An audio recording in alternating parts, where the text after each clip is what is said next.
Peggy 18.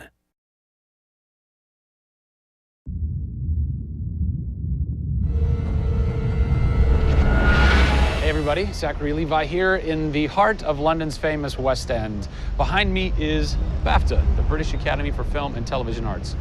Why are we here? Excellent question. For starters, Tomb Raider, the series, has garnered a lot of love and accolade from BAFTA over the years. Some of the key players on Crystal's dev team are BAFTA LA members. And to top it all off, legendary video game composer Jason Graves is a BAFTA winner. We're going to catch up with him in just a bit, but first, a little trip to Raleigh, North Carolina, where we go behind the scenes at Jason's recording studio. These are the final hours of Tomb Raider.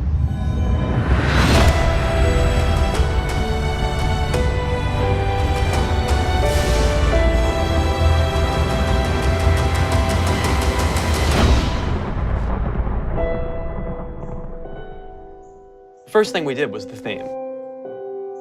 There have been many composers in the games or the films, but they've always used the original theme. They said, we want to start with a clean slate, new theme. I did it on piano, very simple. I was really scared just to send it because I'm like, I don't know, I think this really works, I think I like it. We ended up taking that exact theme. The first demo I sent was on the first trailer. That exact same arrangement.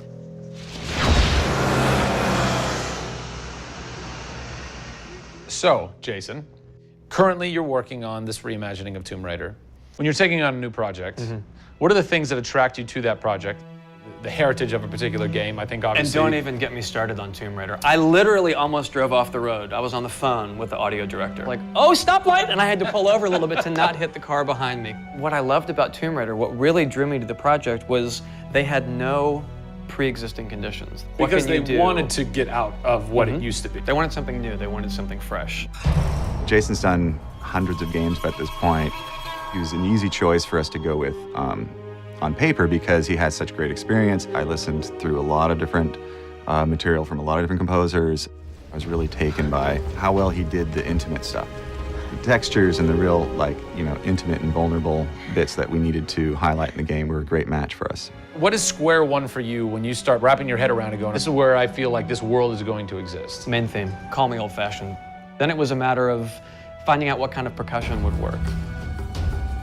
And always going back to the melody and the theme, because that's kind of the heart of the game. The most signature thing that we need to get right is Lara's theme.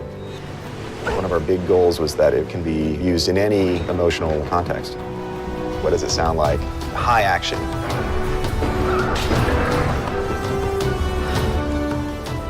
What does it sound like when she's in pain? For music, the gameplay and the concept art, especially with the scavengers and kind of the shanty town, corrugated metal, how everything's kind of this amalgam of different stuff that they found on the island. Like, that's what I want the music to sound like. The bad guys are playing the music now. Alex said something like, it'd be really cool to have something, chains on a metal board or like you're banging a metal fence. 2 weeks later, Jason calls me up and he's like, so this guy who's like this sculptor who lives right around the corner from me, I was talking to him about the idea of creating an instrument. And I'm like, that sounds completely insane. We have to do that. Tackling the score to one of the most iconic franchises in the world brought a unique challenge. How best to capture the emotional timbre of the characters and island in music? People, I give you the instrument.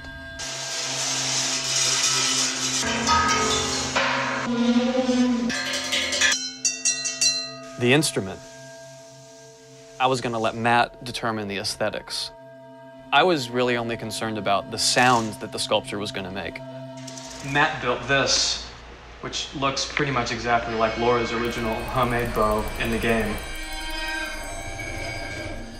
There's different timbres based on different materials, metal, glass.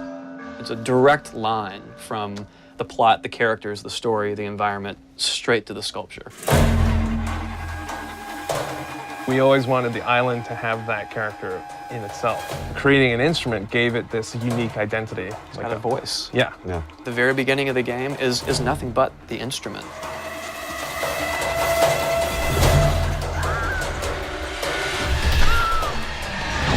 Who do you look at in video games or in film that you go, what they've done has shaped who I am and what I do for a living? They're all dead, unfortunately. What? Yeah, I know. It's classical composers. All classical? Yeah, I'm kind of going directly back to the source. Yeah. Prokofiev's, Tchaikovsky.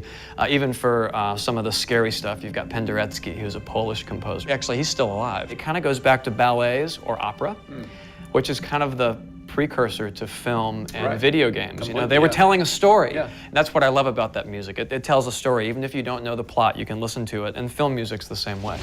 It's tough with games to do things that are subtle. You want to make Lara relatable, make her realistic. Got another one. She went down over there. Tell her story from the beginning and show how she became the superhero she becomes. One of the first things that I ask any developer is the emotion. Because to me, that's the biggest thing that music can do in 1/10 of a second. The music just, it nails the emotion. Wow, that was amazing, huh? I personally don't think I've ever sounded so good in an interview before. Although Jason, Jack, and Alex are audio savants, so that would make perfect sense. I cannot wait to jump into this game, not just for the amazing action, but the emotion and mood and tone that they're going to set with their incredible skill. Tune in next time for a special secret announcement that is going to change the way you play Tomb Raider forever. See you soon.